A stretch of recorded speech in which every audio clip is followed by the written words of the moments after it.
लगता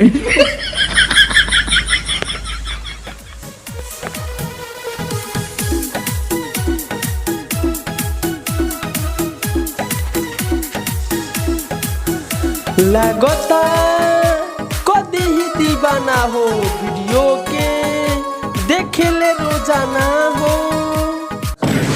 मारम साले मैं को चला के मुंह फाड़ दे। कॉल रनी फोटो के चुमे ले रोजाना ले एंगे गावे के बाद। अच्छा ठीक बा म्यूजिक चालू कर।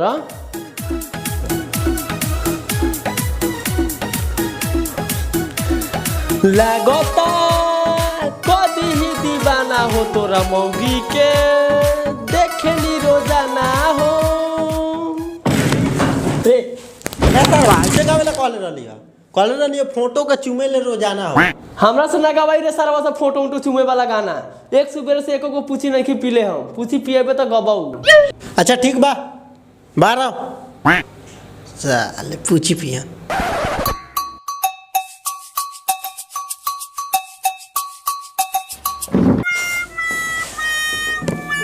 हम जाना लिए कि सर बिना पूछी पीले गाना ना गईब वही से को पहले ये से लिया के धैले रहली है लेके पिया वही। ओके ठीक बा।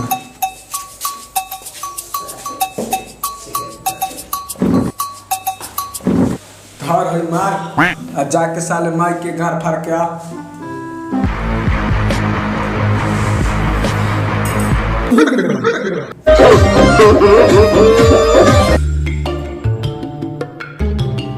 चल ठीक बा हम गाना लगाओ तेरी बढ़िया से गाओ।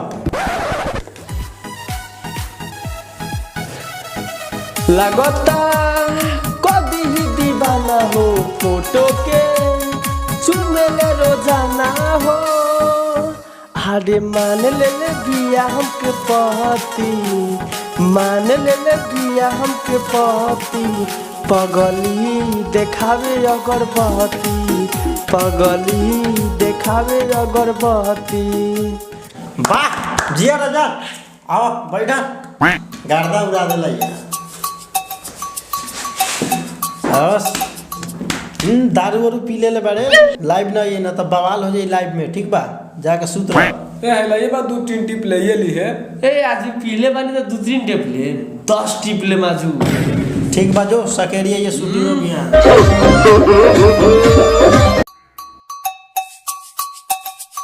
ए रेडी बारे सा ए डायरेक्टर रेडी बानी स्टार्ट कर गार फारू है भोसरी के।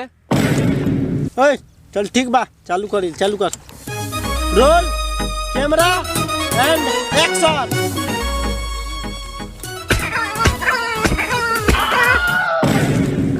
रे सर रे ओंगोय मुंह में पेल द सर मैं का वा जो सर वो को समझाओ ना।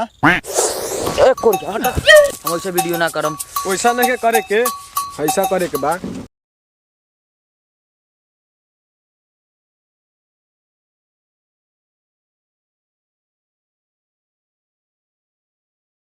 ठीक बा चल roll camera action.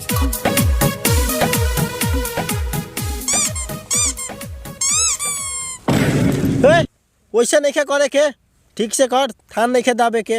Roll camera action. लार लोर एक्शन कैमरा कहले बा पसना गेल बा पूछ के आए दा जो मैडम जी आपकी थानवा पकड़ी तो लारो धा के सरकार दे। ठीक बा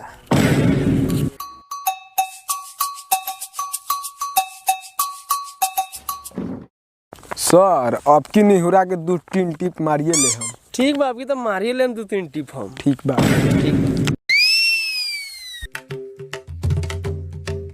बढ़िया से समझा के अले ब्रांड समझा दिल बा। चल ठीक बा रेडी रोल कैमरा एक्शन।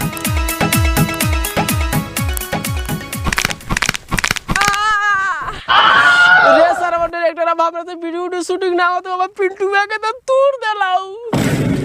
ए सरवा हम ना करम कैमरा हमरा ई भोसर या इशारा बा गाना मारी करैता हम लार करी के हम जाई तरी।